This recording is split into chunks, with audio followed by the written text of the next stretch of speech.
Hey guys, welcome to Solo ReacTalk. Today is Warcraft Monday and I'm going to be reacting to a video requested by Test.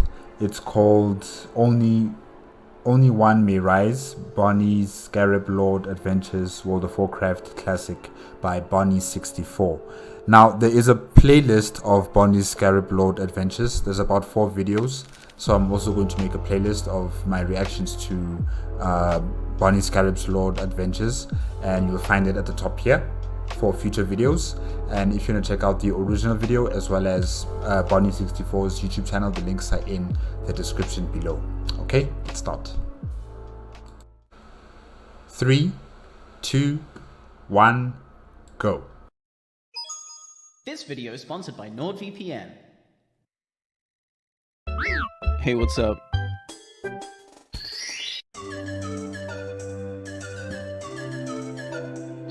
I like that. This is nice. This is cute. Dear Barny Beekeeper, you have been nominated for Horde Content Creator of the Year because this bit... Horde Content Creator. Oh, interesting.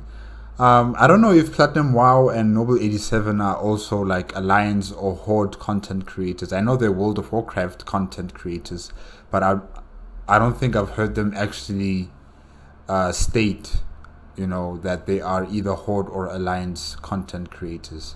But okay, Barny, welcome.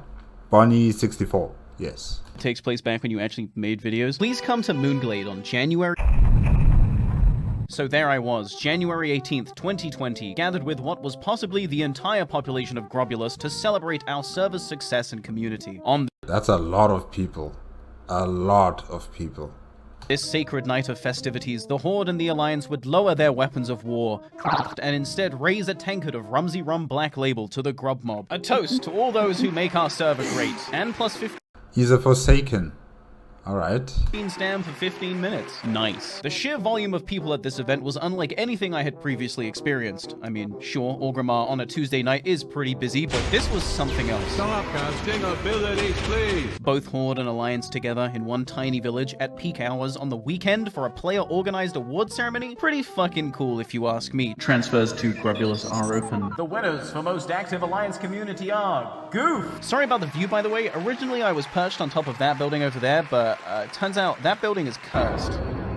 Item 1. In the midst of the event, a random Tauren can be seen appearing out of literal thin air behind me. He trades me a lucky charm, then disappears back into the ether. A ghost? Perhaps me from another universe? Item 2. This was the last known sighting of the famous Travels. Seen here ripping his famous catchphrase, "It's a Travels world." This hunter of Realm First 60 fame would enjoy the view for a brief moment before disappearing into the crowd. He was never seen from again. Item 3. I was assassinated by unseen assailants shortly after jumping off the building. A ghost? Perhaps me from another universe? I mean, that is something I would do, and I was left on low health and finished with a gun, so... In conclusion, this building is haunted by me from a parallel universe. The winner Okay.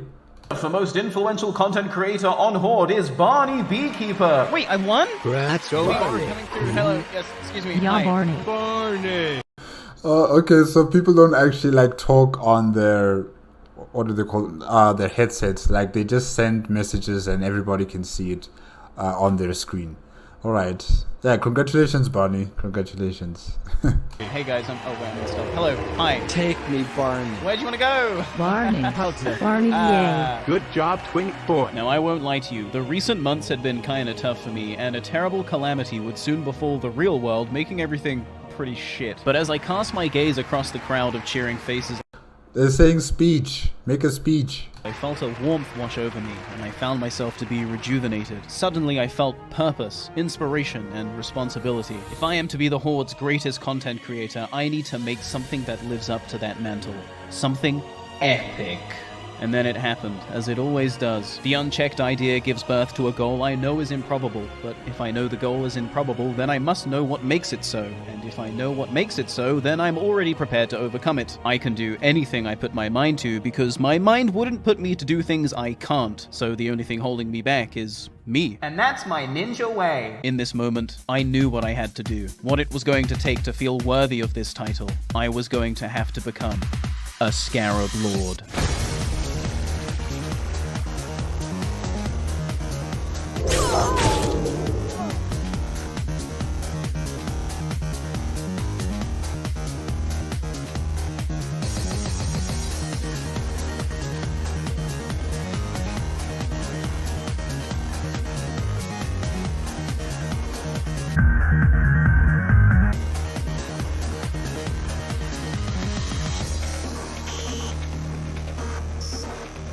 That's cool. That's a nice entrance for all these guilds that you're presenting here. That's nice. It's cool.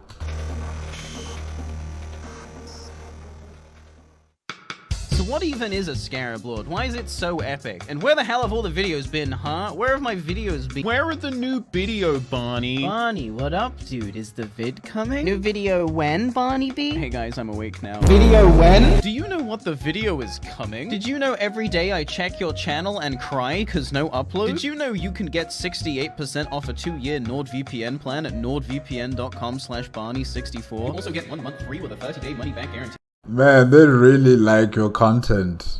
Oh wow. Make new content. Do you even give a damn about this community? When is the city? When is the video? You keep saying there is going to be Guys, stop pushing him like this. You know, he needs time to recuperate, to get that feeling of making a video, and then he'll do it.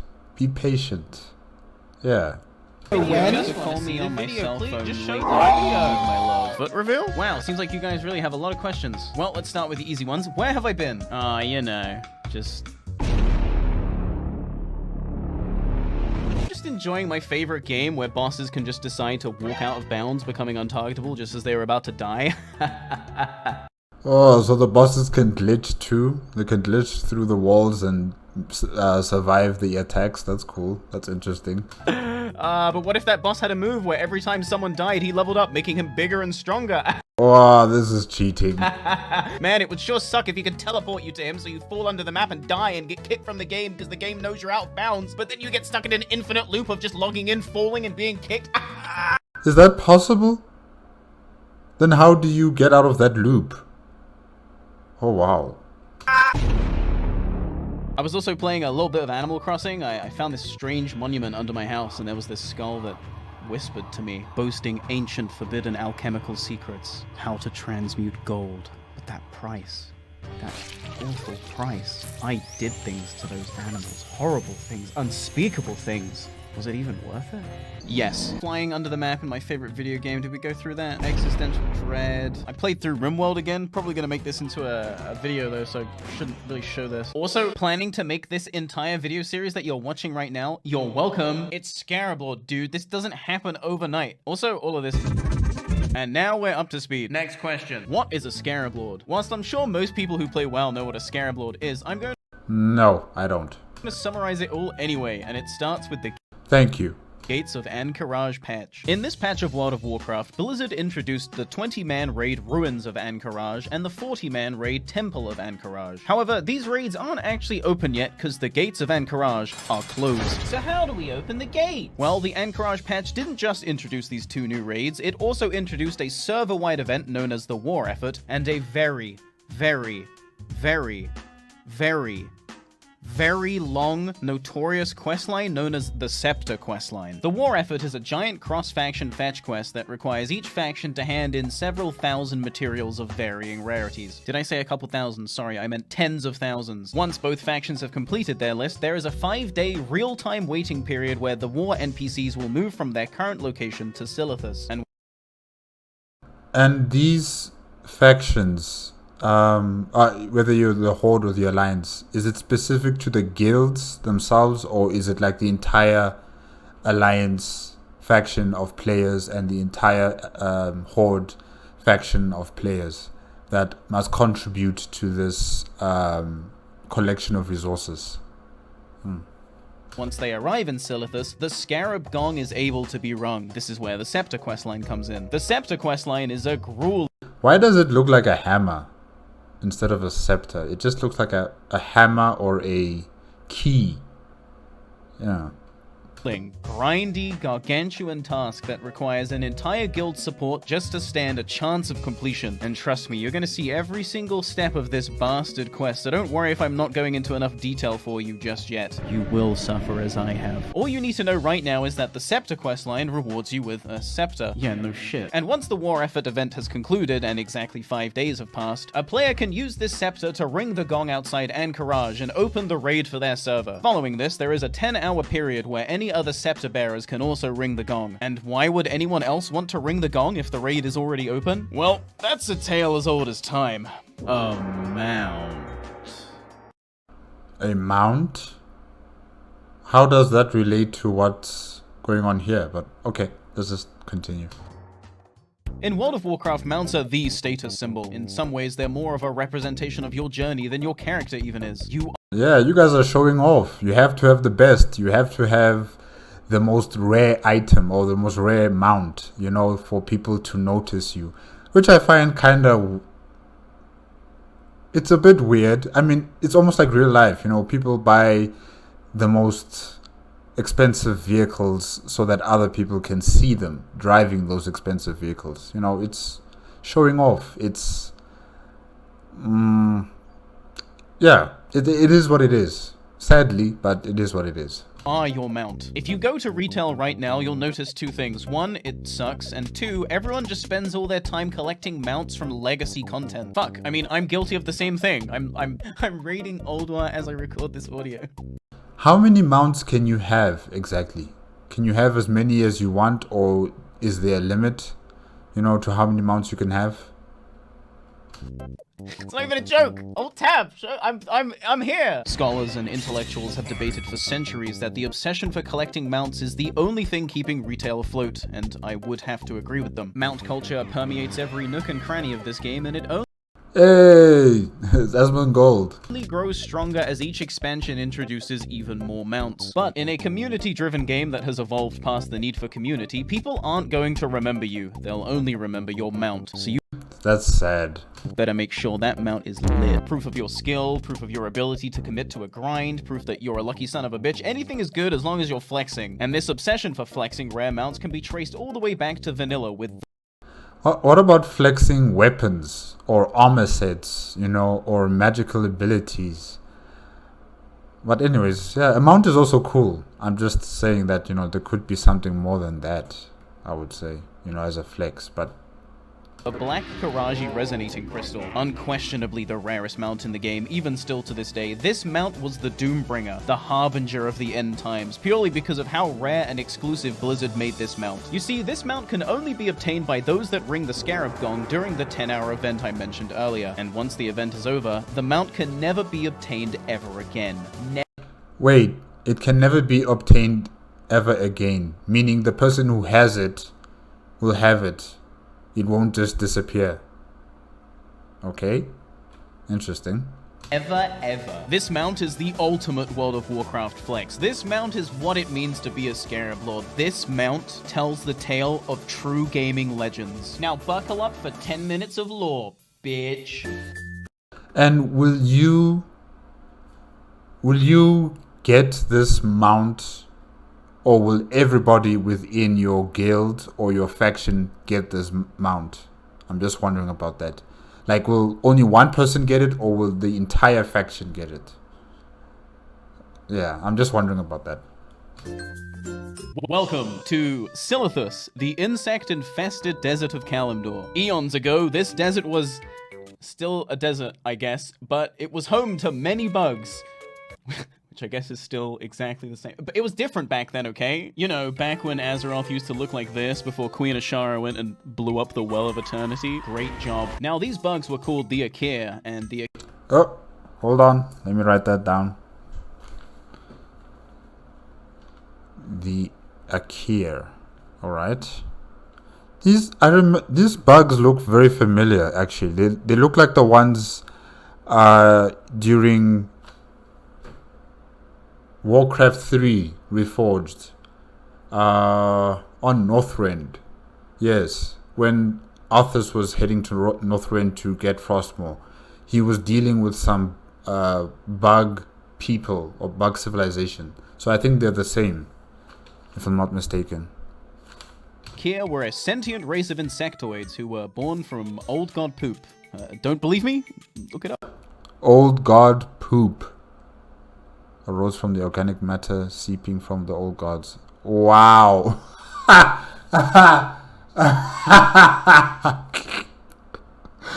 Okay. But I don't think it's poop. It could be something else. I don't know. You know what? Whatever. Anyway, the Akir just kind of vibed for a couple centuries, not really doing much, not really making any history, not really doing anything that would draw anyone's attention. But then, the Titans attacked. From space! The Titans, who are like giant space dudes born from planets, were frolicking through the universe one day when they stumbled upon the planet of Azeroth and realized something was off. Wait, is this planet Pregnante? And Yes. yes, the planet was pregnant, which is good, but there was still something off, which was bad. Hey guys, should there be giant eldritch horrors infecting the planet? Yeah, we should probably do something about that. So the Titans swooped in on Azeroth and punched all the old gods really hard. Except for Thul, he kind of went overboard and ripped the old god Yasharj straight from the planet, which was a mistake. Oh fuck, what have I done? A deep crevice formed where Yasharj was snapped from, and Azeroth's lifeblood poured out. Azeroth's lifeblood is a monster? Okay. Realizing that it's not simple, you can't just kill the old gods, the Titans decided instead to construct giant prisons for the old gods. Prisons that would also function as research centers so they could try to figure out how the hell to save this baby. Now remember the Akir? Turns out the Titans kinda decided to build Cthulhu's prison right on top of where they were living because what are they gonna do about it? And the Akir was squished. Couple thousand years later, the Titans are off in another universe doing Titan stuff. But don't worry, they built some stone robots to run these prisons. What could go wrong? Now that I guess the Titans are not as benevolent as we might like to believe, or I would like to believe, you know. Here they are, they're hurting a species of creatures on the planet, when they could have just simply put that prison in the middle of the ocean. Why are you putting it on top of people's land, you know, where people stay? Come on.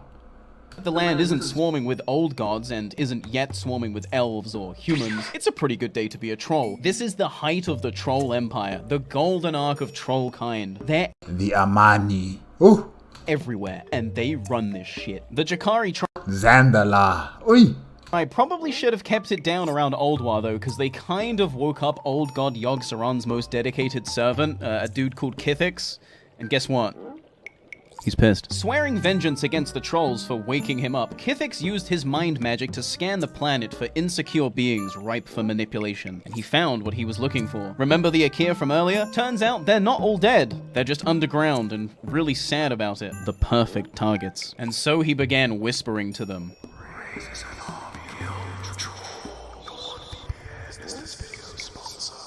Clever, clever. I like the way you put that in there. After decades of whispering, the job was done. The small tribe of insectoids had reproduced into an army, and Kithix was ready to go to war with the trolls. Only he definitely wasn't ready to go to war with the trolls, because he actually got his ass handed to him like the same day, and then Kithix, he just fucking died. Fuck this, said some of the Akir, we're just gonna go back underground. And then they ran away to the north to create the subterranean kingdom of Azjol Narub. And that's where Northrend will be. You know, once the sundering happens and the supercontinent breaks up into pieces, Northrend, that's where the Akir from, the main body went up to the north, and they became those bugs that we saw in Warcraft 3 Reforged. The rest of the Akir, who definitely didn't want to go back underground, decided, no, it's time to rise up and take back our land. They ransacked the prison of Cthulhu and started building an insect kingdom inside it. It's hard. What? Inside it? But isn't there an old god in there?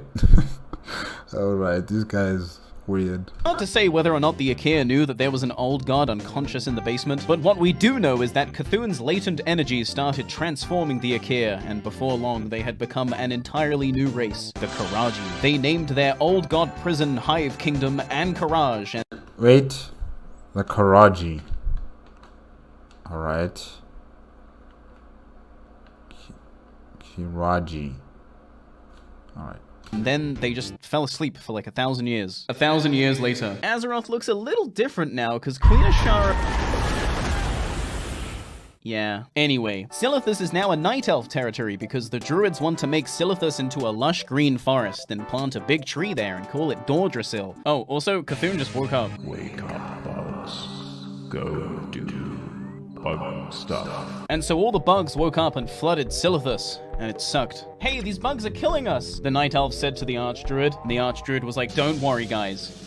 My son got this. And his son was like, wait, what? And then his son died, because he definitely didn't got this. No, the Archdruid cried. My son is dead. I'm too depressed to war. And so the bugs pushed the night elves out of Silithus into Ungoro and made 3 hives, here, here, and here. Then the bugs pushed the night elves out of Ungoro into Tanaris and made a hive here. And then the bugs pushed into Tanaris and made 2 hives here and here. And by this point, the night elves were like, hey, these bugs are still killing us. Do something, Archdruid. And the Archdruid was I think it's just time to retreat, guys. It's time to retreat.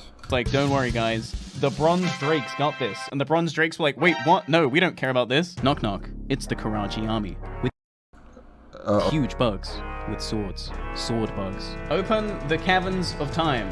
Stop having them be closed. No? Now that the bugs had tried to move on his territory, Anachronos was angry, so angry, he called up all his dragon friends to come help him nuke the bugs and push them back into Ankaraj. One by one, the Drakes used their signature forbidden jutsus to thin the Karaji numbers. And then Anachronos, when the Archdruid channeled their energies to create a giant gate and sealed Ankaraj shut forever. TM. With his fire breath, Anachronos melted down the dead Anubisath into obsidian, and with it he formed a sacred gong. He then produced 3 ultra-rare gems, and together with the leftover obsidian, he fashioned a scepter. Should you ever need to reopen these gates, take this scepter and ring the gong. The But why would you need to reopen the gates? I mean, there was a reason why they built it. Now you want to open it? Why? Archdruid received the scepter, turned to Anachronos and said, "What? I'm not going in there. Ever." And then he smashed the scepter into little pieces, and Anachronos was like, Hey, Dick? and then he flew off. Present day. Turns out the bugs have realized, wait, this is a wall, we can just climb over it. Some of us have wings, like what are we doing? So now Silithus is being swarmed again, and we need to open these gates to take the fight to the source. And Okay, that makes sense. unlike the bugs, we can't just climb over the wall, so if we're going to open these gates, we need to rebuild the Scepter of the Shifting Sands, and to do that, we're gonna need help. Lots of help. Please wish me luck. Welcome to day 1 of patch 1.13.5. Turns out you can just climb over the wall. Yeah, we figured this out in like 20 minutes, so that's the end of the video series. Thank you for...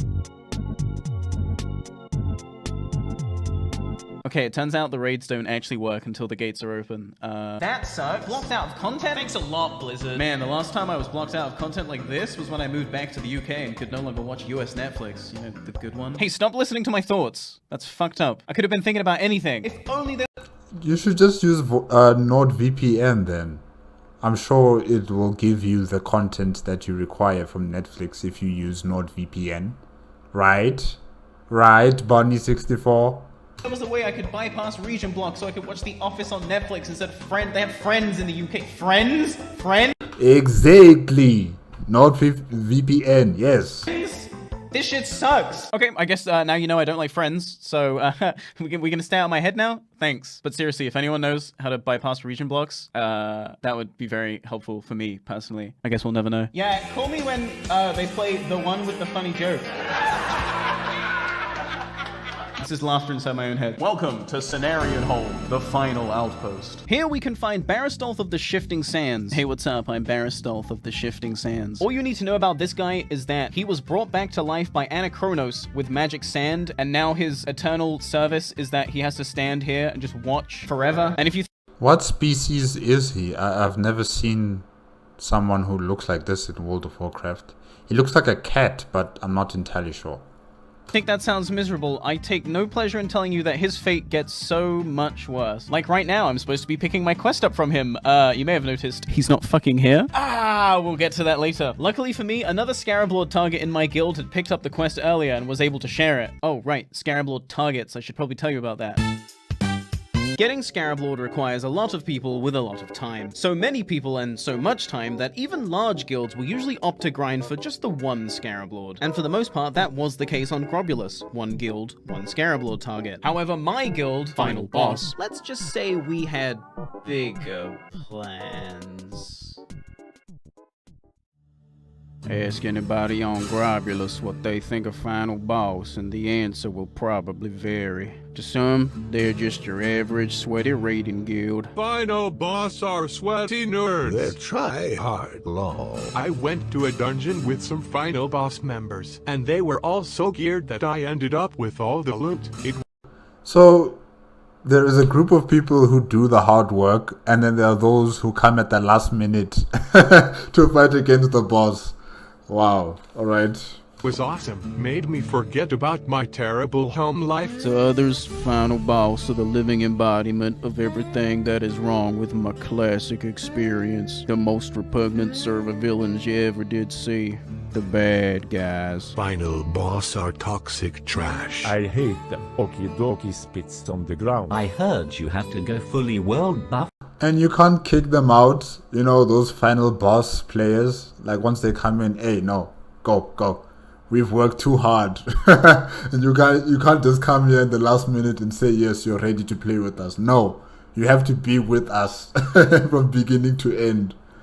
To every raid or they kick you. Final boss may have every realm first, but they will never have live.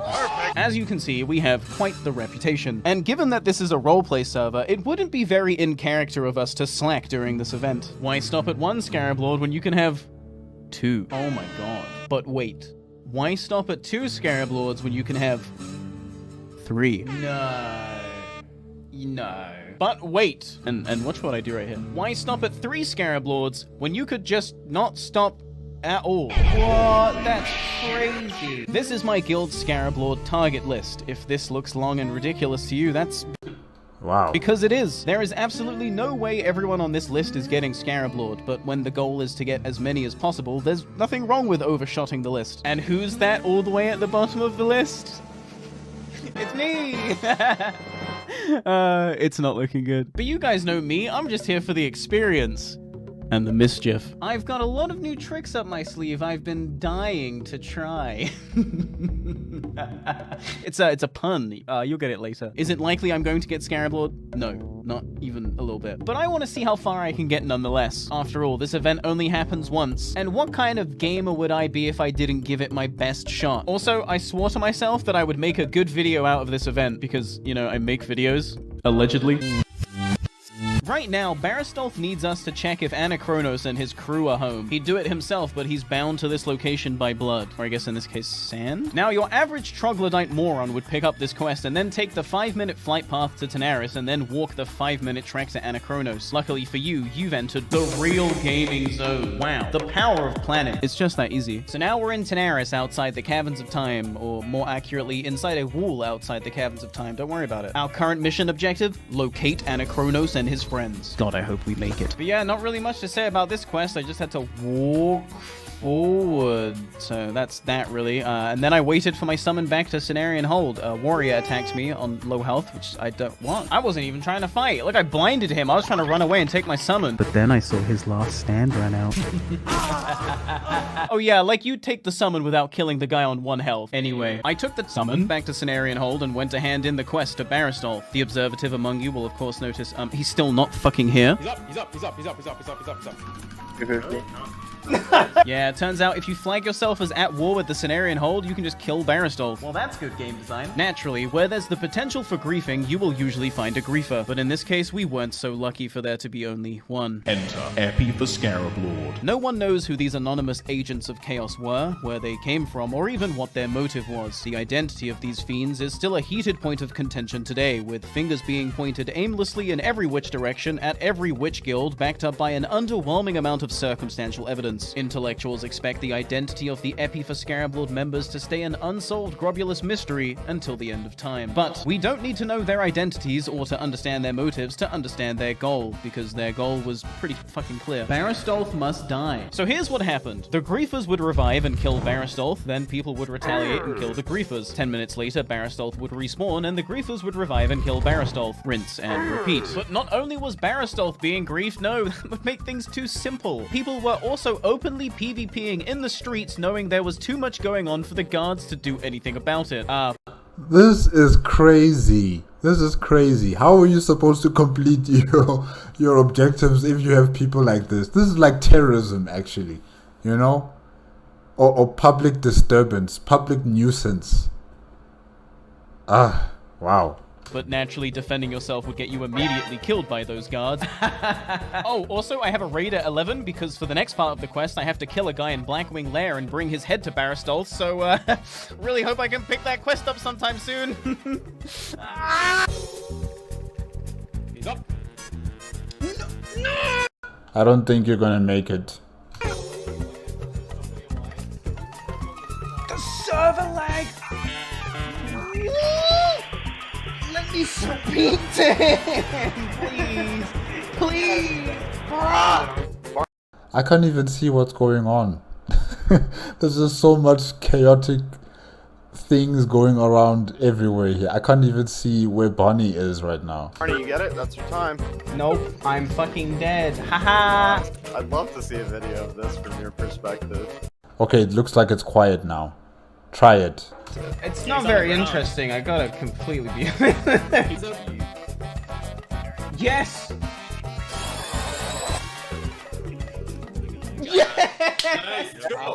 Let's fucking go!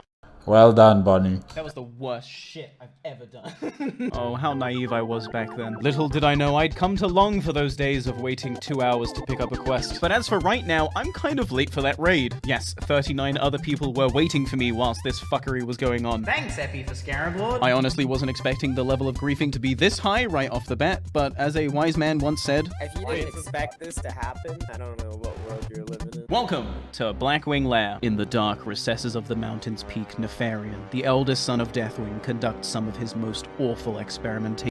Whoa, was that his human form? What's that crystal on top of his head? Huh. Controlling mighty beings like puppets and combining the eggs of different dragonflights with horrific results. Should he prove successful, even darker. Okay, that's a cool crown. I think that's what it is. Yeah, that's a cool crown. Pursuits rest on the horizon. But we didn't come here for another lore tangent, even the quest doesn't. Ah, that is cool. That is cool. You killed the king. Long live the king. Have a lore reason as to why we're here to kill Broodlord Lashlayer specifically, we just have to do it to prove our worth. You'd think if that was the case they'd have us collect the Head of Firemaw, you know, the actual hardest encounter in the raid. Implying Classic is hard. Now this raid I'm in isn't my normal weekly raiding team. With so many Scarab Lord targets and only 5-ish raiding teams, we can only clear Blackwing Lair 5 times a week. And with no way of knowing just how fast the war effort might complete, those 5 raids might be the only heads that can go towards Scarab Lords. Some servers were predicted to, and did, finish their war effort hand-ins on day 1. And while Scrobulus wasn't predicted to finish that fast, one thing was for certain: if you want a serious chance at Scarab Lord, you need to get a Broodlord head on your first weekly lockout. But when you're last on the list in a situation where not even your guild has enough raids to go around, you have to get creative. So I joined a GDKP. So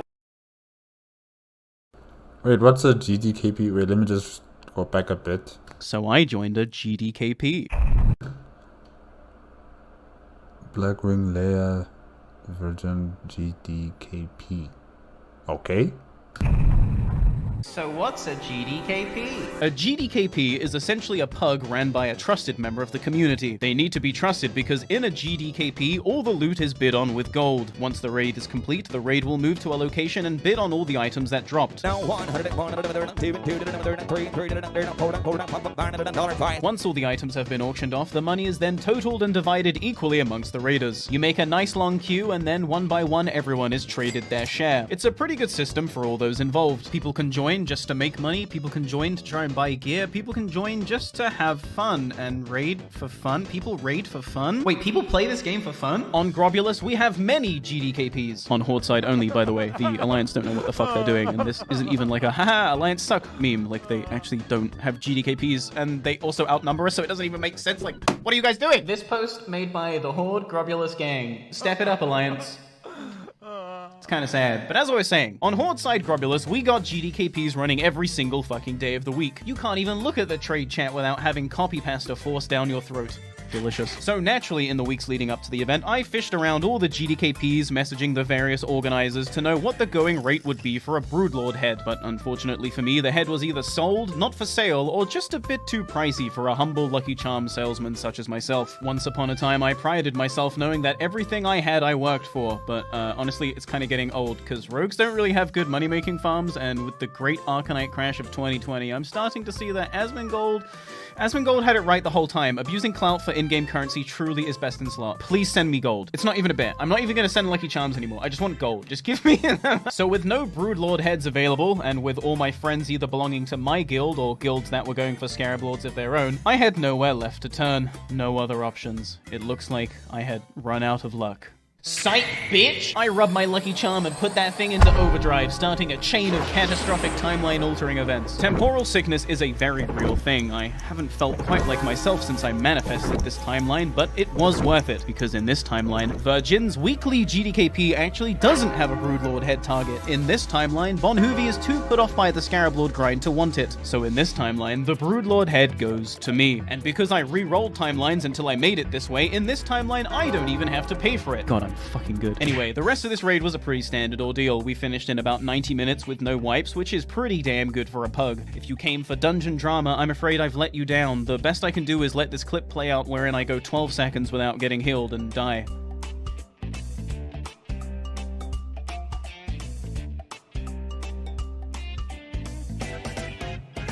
I hope this helps. After we killed Nefarian, we ported to Orgrimmar to auction off the loot. Usually this is done in the Valley of Spirits, but instead we opted to jump out of bounds and do some of the auctions underneath Orgrimmar. 10 minutes. Wow, is that possible? Wow, okay. Later. Multiple people were reported to have been bleeding from the eyes due to the aggressively orange background, so we moved to do the rest of the auctions behind the Ragefire Chasm portal. After the loot was auctioned off, I received my split of 379 gold, and took the flight path back to Cenarian Hold. All things considered, I was making pretty good progress. I had secured my Broodlord head, I had doubled my gold, my roommates cooked me dinner, and I had a big bag of water and other legal substances. Needless to say, I was overcome with optimism. When you fly back to a location, like during the flight, can you be attacked by someone or attacked by some sort of creature or something? You know, I just want to know about that as well. Or is it just, you know, flying until you get to your destination? You know, with no altercations, no problems, just flying straight there. Yeah. That was until I flew into Cenarian Hold and saw the swarming mass of people and realized, oh no, I have to hand this head into Barristolf, and he's still being griefed. No. For 2 more agonizing hours, I had to watch Barristolf spawn, live, and die, over and over and over. Epi for Scarab Lord had at this point been griefing Barristolf for 6 hours, and morale was at an all-time low. The Chaos Insurgents had succeeded in wearing everybody down, and the people cried out for relief, for an end to their misery. I reached across my desk and lightly caressed my framed image of Jeff Kaplan and closed my eyes. Please, Jeff. Please help us. Hear my prayer. Do something. Do anything. I opened my eyes. Barristolf respawned, but I was late. I spammed revive and mashed my interact macro. The window opened, I clicked my quest, I handed it in, and I... Yes! It's funny! As you can hear, I was quite ecstatic, but not as ecstatic as Barristolf, because as you might have noticed, he's still fucking here, not dying, not dead, not under attack, but alive, and standing proud, ready to hand out quests. And you want to know why? Because after 6 long, awful, harrowing hours, Blizzard had finally taken notice of us peasants and reached out their giant frosty hand and made Barristolf invincible. No changes, by the way. And that's good. Just like that, the evil was vanquished. Happy for Scarab Lord was no more. Now let me tell you about the next part of the quest. To rebuild the Scepter of the Shifting Sands, we need to locate the 3 gems I spoke about earlier. Unfortunately for us, we have no idea where any of them are, and the only person that does hates us. So naturally, Anachronos isn't going to be telling us a damn thing. However, there's one thing Anachronos hates even more than us. Those damn bugs! Barristolf reckons if we kill enough bugs and provide proof, Anachronos might yet still be swayed. So he... But why does he hate you guys? What did you guys do to him? Or does he just hate all other lives in general, you know? Doesn't matter whether they are part of the Horde or the Alliance. brands us with the mark of Nosdormu and asks us to kill bugs in Silithus to improve our shoddy reputation with the bronze dragonflight. I don't know what I did personally to be hated by these bronze dragons, but I'm not... As an agent of Nosdormu, anytime I kill a bug from one of the 3 hives, or the spire outside Cenarian Hold, I will be able to loot between 1 and 4 Silithid carapace fragments. Once I have 200 fragments, I can hand them into Barastolf to improve my reputation with Anachronos. Oh wait, my reputation's really And this is a lot of work.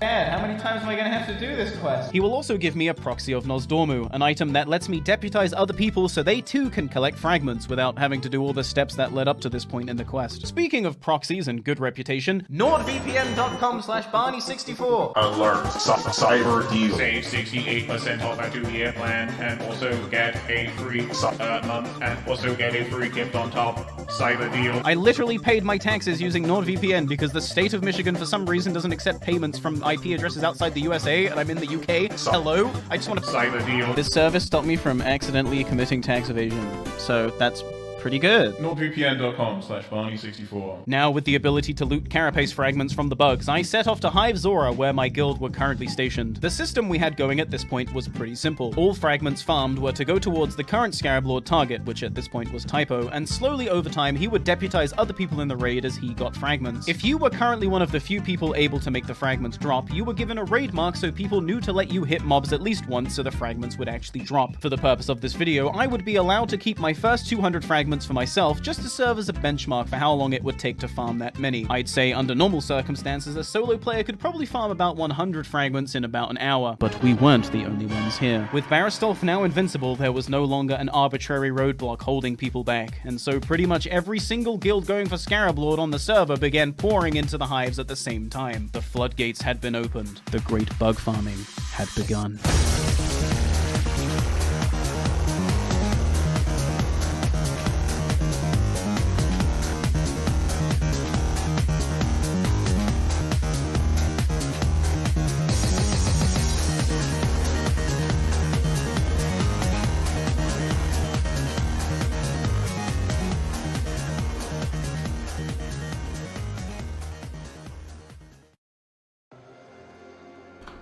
Alright, that was Only One May Rise, Barny's Scarab Lord Adventures, World of Warcraft classic, made by Barny64. Wow, this is going to be a nice adventure, following Barny and his guilds, you know, the guilds that he's supporting, to find all the resources needed, getting the trust of the bronze dragonflight. I forgot his name right now. And, you know, finally making the scepter that can open up the gates. So yeah, it's going to be a lot of activities to do, a lot of things to collect before, you know, the end result. And yeah, I can't wait for the next video. It's part 2, or is it episode 2? I'm not sure yet what's the title, but definitely I'm going to be there next week Monday. And yeah, Barny64, you're quite entertaining. Your content is quite entertaining. I might want to check out anything else that you've made. And guys, I guess that's it for tonight. Remember, if you like my reaction, please give me a like, comment, and subscribe to my channel. Click on the notification bell if you want to be up to date with my latest videos. And remember, if you want to check out the original video as well as Barny64's YouTube channel, the links are in the description below. Okay, good night.